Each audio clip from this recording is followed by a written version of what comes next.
Je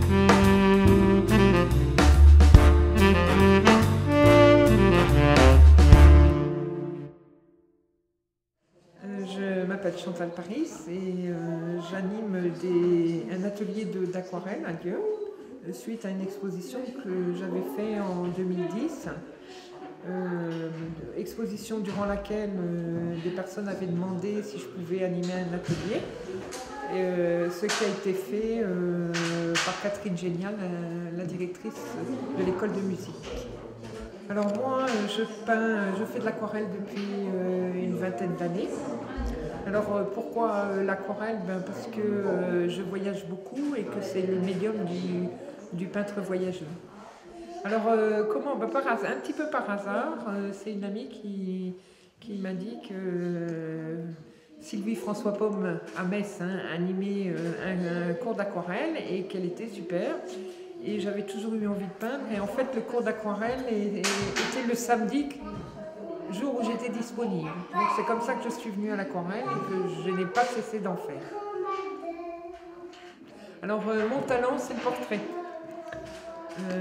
J'adore faire les portraits. Je fais les portraits que d'après photos à moi, des photos que j'ai prises. Et j'avoue que quand je réussis un portrait, pour moi c'est jubilatoire. Ça, c'est les travaux de mes élèves. Là, c'est essentiellement une exposition qui s'appelle Aquarelle plurielle et qui est l'exposition, les œuvres sont réalisées par les participantes à l'atelier d'aquarelle qui se déroule un samedi par mois, samedi après-midi par mois à Dieu. Alors ce qu'on peut voir, c'est que en fait, chaque atelier est structuré sur un thème. Donc là, vous avez les chevaux, vous avez les oiseaux. Les participants travaillent, c'est moi qui amène les photos pour que la photo l'ensemble des participants travaillent sur la même photo.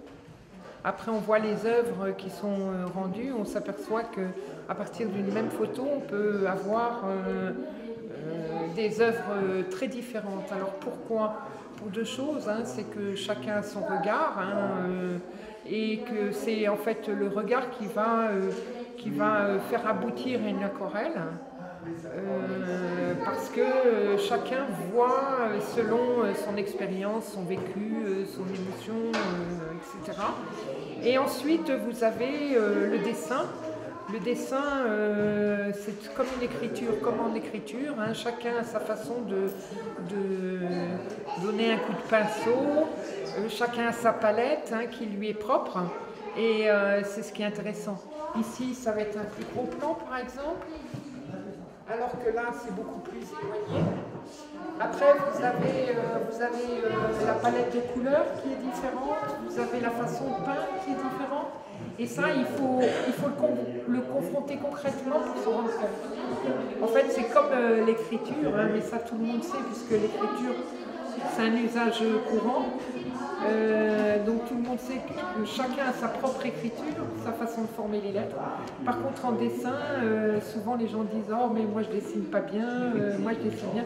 Et en fait, ça n'est pas ça. À partir du moment où vous avez le regard, c'est bien regardé. Et après, vous pouvez le transcrire. Une fois que vous l'avez bien analysé, bien vu, vous pouvez le transcrire facilement. Et c'est là que vous mettez, par le pinceau et les couleurs, votre personnalité propre. Donc là, le regard doit bien appréhender les ombres et les lumières pour donner le volume et pouvoir le transcrire en traits et en couleurs. Alors ça, c'est pas évident parce que quand on regarde un objet, on le voit globalement. Tout à fait. Je veux dire, il faut l'analyser, il faut vraiment éduquer le cerveau et le regard à bien déterminer les ombres et les lumières. C'est ce qui vous donne, le volume en fait. Alors ça, on le voit, ce travail-là, on va le voir dans le portrait. Parce que quand on travaille un portrait, qu'on dessine un visage, on se rend compte qu'en fait il n'y a pas de traits. Donc on a toujours l'impression au moment du dessin que le visage est faux, alors qu'en réalité il va prendre volume grâce, je veux dire, aux ombres et lumières, hein, les ombres au niveau des yeux, en dessous de la bouche, et la lumière sur le front, les joues, le cou qui est ombré. Et donc, à partir du moment où on a ombré le cou, vous avez le visage qui apparaît. En fait, c'est le travail du lointain. Donc ça, c'est un travail qui est fait pour je veux dire, lâcher prise, ne pas vouloir reproduire une forme de façon très très réaliste. Donc la meilleure façon, c'est de ne rien peindre. Parce que l'aquarelle, c'est l'art de la tâche. Hein. Mais bon, vous savez, on nous a appris à l'école très tôt qu'il ne fallait pas faire de tâches, qu'il ne fallait pas dépasser, etc. En aquarelle, c'est tout ce qu'il ne faut pas faire. Donc en faisant ce travail, je veux dire, les élèves apprennent à se lâcher, à accepter de faire des tâches. C'est difficile. Hein.